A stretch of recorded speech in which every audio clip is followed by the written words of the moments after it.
Futbol olamida ba'zi lahzalar bo'ladi. Ular oddiy o'yin emas, tarixning yangi sahifasidir.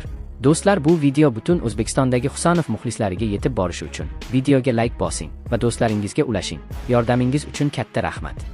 Manchester City safida top surayotgan o'zbekistonlik yosh iqtidor Abduqodir Husanov Yevropa futbolining eng yirik sahnasida o'z nomini oltin harflar bilan yozib qo'ydi. Yevropaning eng nufuzli musobaqasi UEFA Chempionlar Ligasi. Bu turnir oddiy musobaqa emas. Bu yerda faqat eng kuchlilar, eng tezkorlar va ruhiy jihatdan eng mustahkam futbolchilar omon qoladi. Har bir xato millionlab muxlislar nigohida sodir bo'ladi. Har bir qaror tarixga aylanadi.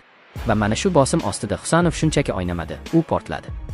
U Chempionlar Ligasi tarixida eng yosh va eng tezkor futbolchilardan biri sifatida e'tirof etildi. Bu raqamlar oddiy statistika emas, bu daraja. Bu ishonch, bu global e'tibor. Tasavvur qiling, yosh futbolchi Etihad-dagi bosim, millionlab tomoshabinlar, dunyoning eng kuchli hujumchilari qarshisida va u bir zum ham ortga chekinmaydi. Tezligi, raqiblarni quvib yetadi. Pozitsion o'yini, yetuk himoyachidek, sovuqqonligi, tajribali futbolchilarnikidek. Bunday e'tirof tasodif emas. Bu mehnat, intizom va cheksiz ishtiyoq natijasi. Pep Guardiola kabi talabchan murabbiy ishonchini qozonish bu oson emas.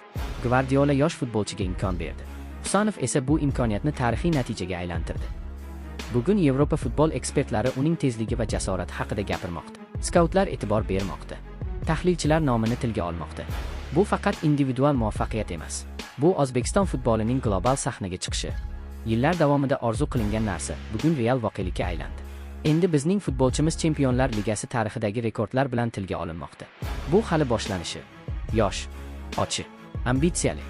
Agar shu tempda davom etsa, Husanov nafaqat Manchester City himoyasining tayanchiga, balki butun Yevropa futbolining muhim figurasiga aylanishi mumkin. Ba'zilar yulduz bo'lib tugiladi, ba'zilar esa mehnat bilan yulduzga aylanadi.